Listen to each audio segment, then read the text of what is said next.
everyone. Welcome to the Obvious Podcast. My name is Sonny Macon. I'm the COO at ABC Florida East Coast Chapter. I want to welcome you to episode 15 of the Obvious Podcast. And my name is Peter Daiga. I'm the president and CEO of Associated Builders and Contractors Florida East Coast Chapter. The Obvious Podcast is a production of ABC Florida East Coast. Unless otherwise stated, all content reflects the opinions of the hosts, which is us, and the guests. And if you like the Obvious Podcast, you can subscribe to it on all the major podcast platforms, such as Apple Podcast, Amazon Music, or Spotify, among others. Or watch the audiovisual version on YouTube. You can also follow the Obvious Podcast on Instagram and Twitter. You can always reach out to us via email at theobvious@abceastflorida.com. Links to all the social media feeds are in this episode's show notes. And if you want to help others find the podcast, please leave us a review on your podcast platform of choice. Peter, it's Black Friday. How was your Thanksgiving? My Thanksgiving was great. Excellent. It's the one holiday over the years that's been at my house, which I love. Yeah. So Make a big turkey. Turkey, all the fixins, cranberry sauce. I learned earlier that your father was a big, that's his big contribution. His big contribution is cranberry. Mine too. Cranberry sauce from scratch. That's mine too. So I it's somebody else's recipe. I think Paula Dean's or her sons or I don't know, her brother. I don't think you can use Paula Dean's recipes. That's not woke, right? That's not woke anymore. So, but it's a good cranberry sauce recipe, and that's growing up, we just had kind of the jelly, and I later in life was like, I want to have some of this sauce, this real thing. Real thing. And it's delicious, isn't it? So good. So good. The whole. But having family together, I think you and I talked about, it's to me still one of my favorite holidays because it hasn't been commercialized. Probably never will be because its real focus is giving thanks and being grateful for despite Butterball's best attempts to commercialize it, it really hasn't been. So anyway, it was great. Always great to see family and get the Christmas lights up. Yeah, we hope everybody in our audience had a great Thanksgiving, and maybe you're listening to this podcast as you're out shopping and fighting for parking spots in malls, and I don't even know if people still go to malls. But anyway, today I wanted to talk to you about something really interesting that I saw a few weeks ago. And it was a clip that I saw from Bill Maher, famous liberal, famous atheist. One thing I've always respected about him, on a certain level, we disagree. I know this for a fact because we disagree, but so much of what Bill Maher believes and stands for. But he has always struck me as being somewhat intellectually honest and one able to kind of Which is a rarity amongst the left. Which is a rarity. Which is absolutely a rarity. So, it is kind of nice. He seems to have softened up a little bit, too, as we were leading it. In my perspective, I don't watch him regularly, but leading up into the campaign and certainly post-campaign, he's, I think, trying to stake some populist ground, I think, for the left a little bit. And calling balls and strikes and, for whatever the reason, whether it's sort of street cred or being cited on podcasts like this or whatever, but I think there's some truth. So I wanted to play this clip for you, and then we'll kind of talk about what he's saying and all right, enlighten and entertain our audience. Get the bleeper ready. The content reflects the opinions of our guests and hosts. So in this case, this is Maher's opinion. Yep. Okay, and finally, new rule. Someone must tell the usual suspects on the far left that the saying is, when you're in a hole, stop digging. Good advice. Keep digging. Good advice. That is good advice. When you're in a hole, not keep digging. But not to give away any surprises, but in my opinion, he's guilty of the same thing. To dig a hole. Right? So he is guilty of that. He didn't quite get it. And this would Talk about doubling down on what got you f***ed in the first place. Even the one concession I've heard a few people on the losing side offer, that liberals should stop saying the Trump voters are stupid, comes with a kind of unspoken parentheses. We know they are stupid, just don't say it. That smugness, that so many, especially in the media and the media elites, demonstrate, I think really drives people nuts. And that's probably why he can't quite get away from that one. Right. He's going to go on to talk about, how we need to be honest about our assessment about all these other things. But certainly there's no reason to be honest about our assessment about us being the smart ones and them being the dumb ones. Right. Which the irony, by the way, is most of my life I've kind of felt like And maybe I got the same problem the left has, but I just have always felt like, well, it's the right that's smart, it's the left that's kind of dumb. So we kind of have a mutual view of one another. He doesn't. Maybe he doesn't realize it, but you know, He probably doesn't realize it. But I think that's the case, and things would probably be better if we could, which is the positive side of I think his monologue. Is come together and be a little more honest and have some more honest conversations. So, did you ever see the movie Shrek? Yeah, I'm sure I did. Long time ago. Yeah. So my kids loved that movie growing up. And it always used to crack me up because, Shrek's the big green ogre. And the whole premise of the movie is don't judge people based on their looks, right? Like don't judge the ogre or Mrs. Shrek, and I can't think of her name now. But the evil king is constantly made fun of in that movie for being short, right? And I just remember watching it and telling my kids, like, do you catch the irony here? Like, don't judge him on his looks. Don't judge him on his looks. But let's make fun of the king for being short. Which, and this is the same sort of, I think, malaise that afflicts the left, right? Like they're able to call out. And he alludes to a few things in a few minutes. When he's talking about, obviously they're stupid and we're the smart ones. Yeah, right. But then he goes on to nail a couple things which they're not acting very smart on. Right. So maybe it calls him out on it. So maybe I'm not giving him enough credit. So let's see. Well, let's see. Yeah, I got bad news for you. They don't have a monopoly on stupid. You wear Queers for Palestine t-shirts. The audience isn't quite sure if they're supposed to laugh or go along or do we stick with our old, right? This is why I noticed this throughout the whole the whole monologue, that the audience is not, what do we make of this new Bill Maher? Are we supposed to you got a point, or it's very I don't know, odd. It is very odd. And so many of these videos, I remember watching something that happened at Trafalgar Square in London sometime after October 7th, obviously. And somebody showed up carrying a gay pride flag and wearing a Queers for Palestine t-shirt. And immediately, I just remember this video, that person just disappeared in the crowd, and the flag got snatched, and the flag got brought down, and they were apparently beaten up or whatever. Something negative happened to that person.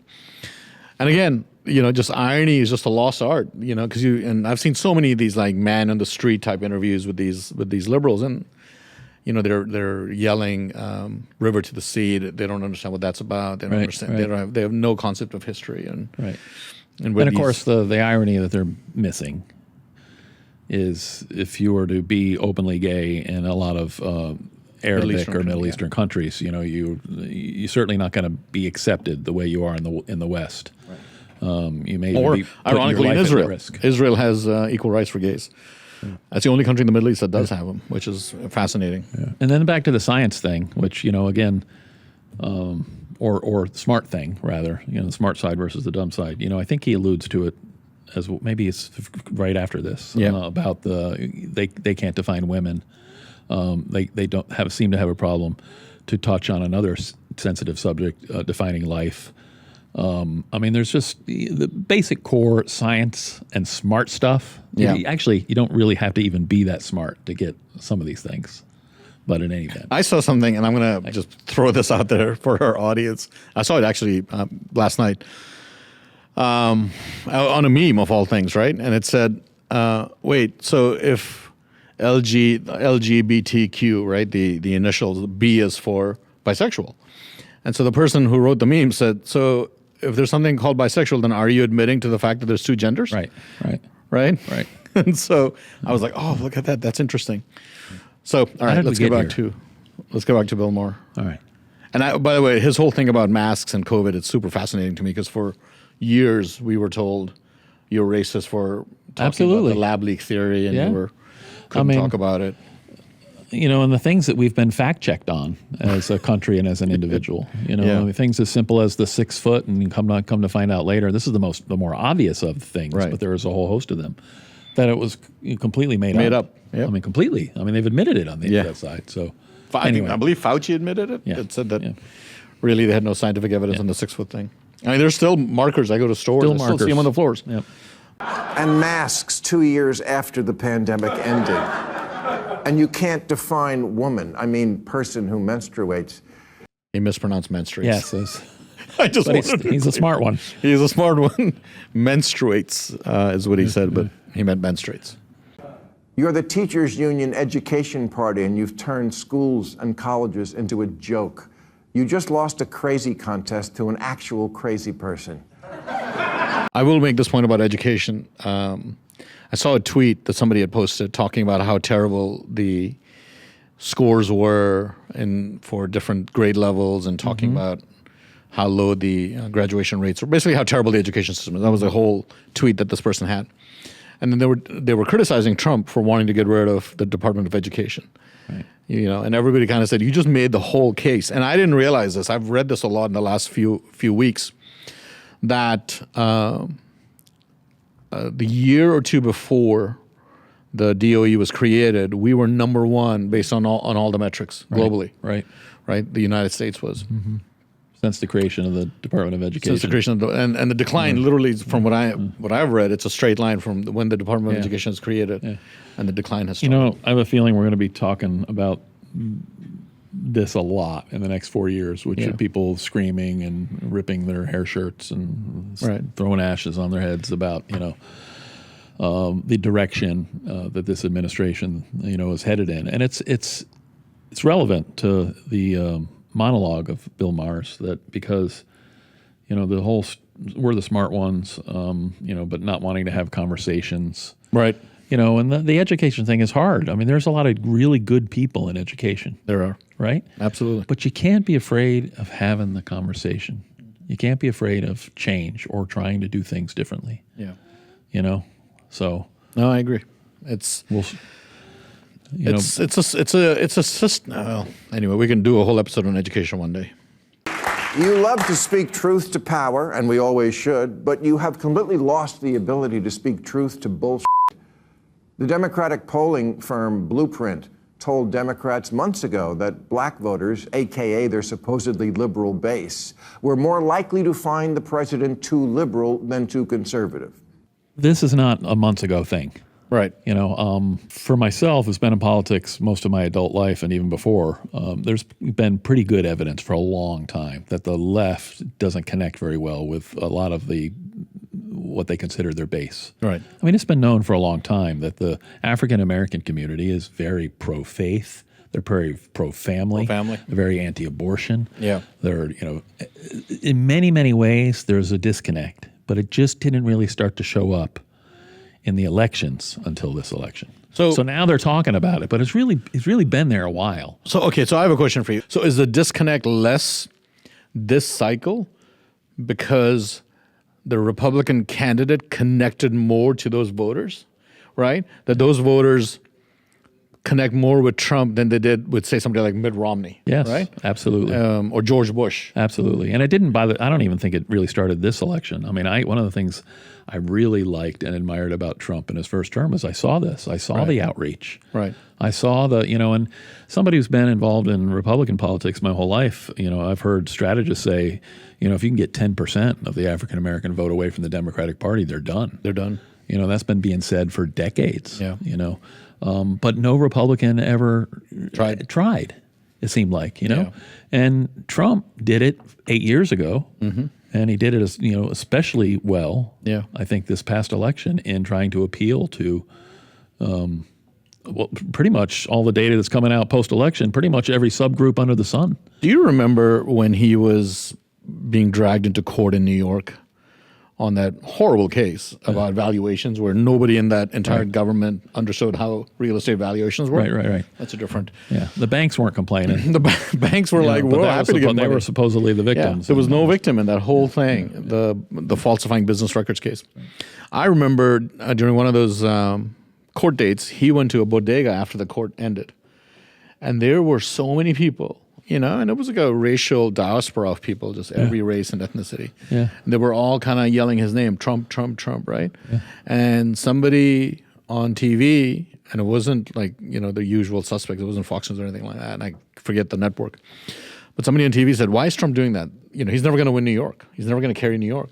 But to your point, he connects better. Yeah. I can't He got imagine. New York within, I think, 11 points. Right.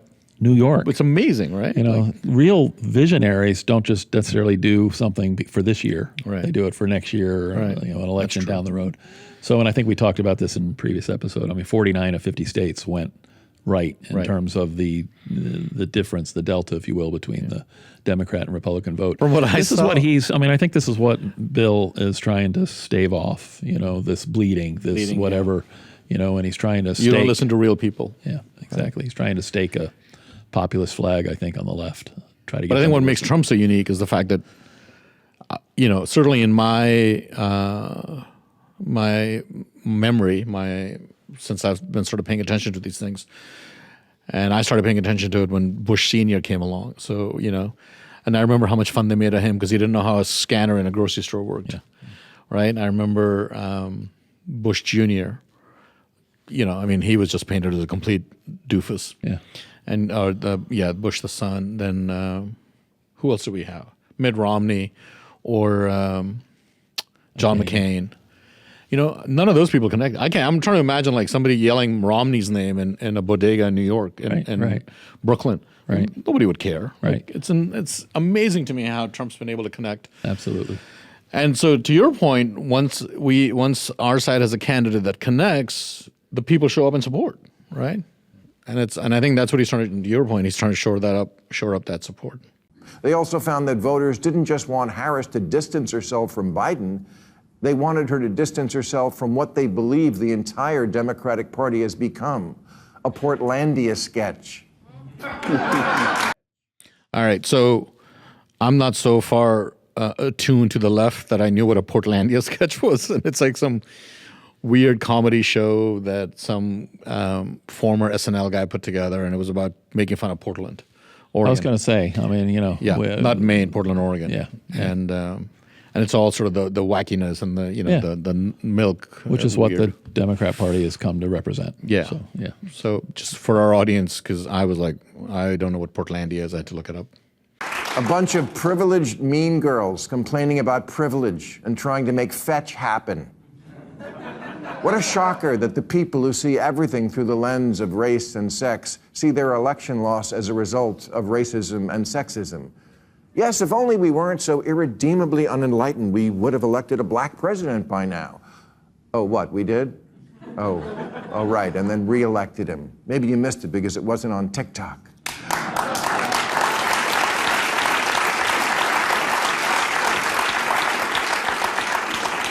And sexism, Hillary got 3 million more votes than Trump, which in a normal country would be called a victory. Well, he's attacking the Electoral College here. And so I would just suggest, if you haven't seen our episode on the Electoral College, you can find it on YouTube and Apple and Amazon, everywhere you can find them. But I would recommend you check that out. That was one of my favorite episodes so far. One of the things over the years that I've heard said, and I've particularly agree with, which is the hard part about the right is our positions are usually not you can't put them on a bumper sticker. Bumper sticker. Yeah. The left has these great, whatever sayings or their platitudes and their positions, are such that they fit great on bumper stickers. And the point of, again, back to they're the stupid ones, obviously. We're the smart ones. The more complex ideas, like the Electoral College and how it actually protects minority rights. Yeah. It's too complex, apparently, even for them to get, Right. which is back to the smart versus, less smart or stupid side of things. Yeah. But yeah, I mean, it's, you're not hearing as much of that, though, this election. It's interesting, right? Yeah. So for some reason, the whole on the Electoral College has gone away. Well, because it lost a popular vote. Exactly. Yeah. So Just, all right. So I know there's a lot more to this episode, but we're going to run out of time very quickly. Okay. So I'm just going to play a little bit more, and then we'll have a conversation. And it wasn't 21st century sexism that prevented a woman from being president. It was the Electoral College. Democrats run for office as if the voters don't live here, as if they don't go to the grocery store and Starbucks and the office, but they do. They live here, and they actually see women and people of color, and it doesn't look like some patriarchal racist nightmare. Do problems remain pertaining to racism and sexism? Of course. But a poll last year asked, if America is the greatest country in the world, more blacks and Hispanic Americans agreed with that than the white progressives. It asked if racism is built into our society. White progressives agreed with that at higher levels than black and Hispanic people.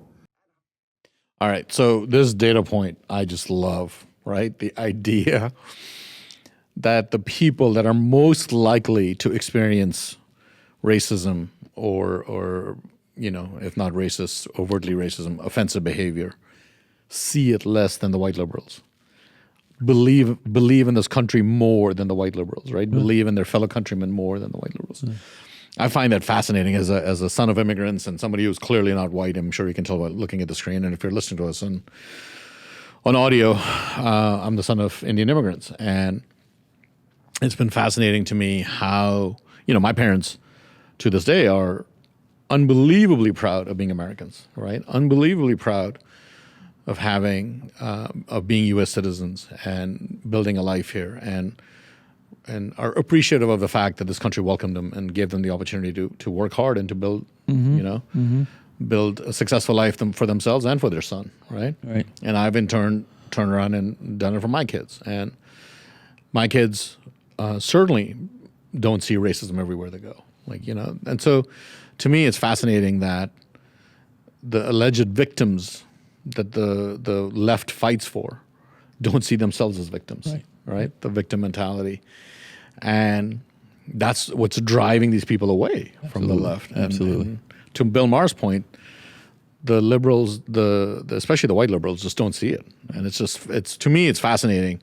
And I think this kind of shift towards patriotism, I've seen so many videos and in real life, I've seen blacks and Hispanics and people of all shades wearing the red hats, the MAGA hats, and it's fascinating to me that has now if you remember the '60s, the subversive culture, and that's become cool. Right, it's become cool to be. But now we've got to, in some ways, rebuild a culture and an economic whatever, where the American dream and the pursuit of it and the way to get there, hard work, determination, freedom, are supported again. Right. Right? So it's not just, it continues to be a reality for those people that matters to them. But you can't, and it's interesting to me, this is just my opinion, that the concepts of meritocracy and success and hard work are deeply connected to the concept of patriotism. If you're not a patriot, if you don't appreciate the country you live in, you aren't going to want to put the effort in to succeed in that country, right? That's why I think so many of these liberals are blue bloods. They're people who have made their money and aren't really bothered by it. So to them, it's okay to sit back, have all your basic necessities met, and I'm talking about Maslow's hierarchy of needs, and then be critical of the systems that allowed them to be successful. Like Disney's heirs go around complaining about everything, right? Because they don't have to work a day in their life because they were born into that money. And to me, as a son of immigrants, to me, I watch this and I just think you can't have a society that values those things if you don't have patriotism. You have to be, and every country in the world, people are patriotic. I don't care how crappy your country is, how you could live in a mud hut with nothing in terms of a quality of life, and you're going to love where you're from. People love where they're from. The only place I really see this is in Western Europe and Canada and the U.S., and it's just fascinating to me that this idea that we can come here, be successful, and then turn around and have contempt for the culture and the society that allowed us to be successful. But we are really out of time. I got Mr. Producer waving his hand at me. So we hope you enjoyed this and we find this interesting. There's a lot more we can go on, and we probably will talk about this in future episodes as well. But we're here. Thank you for listening and honoring us with your time. We look forward to sharing another episode with you, episode 16, soon. And thank you for joining us. Yep. Happy Thanksgiving again. And for comments, send us an email at theobvious@abceastflorida.com. Happy Thanksgiving, everyone. Enjoy your families. All right. Take care.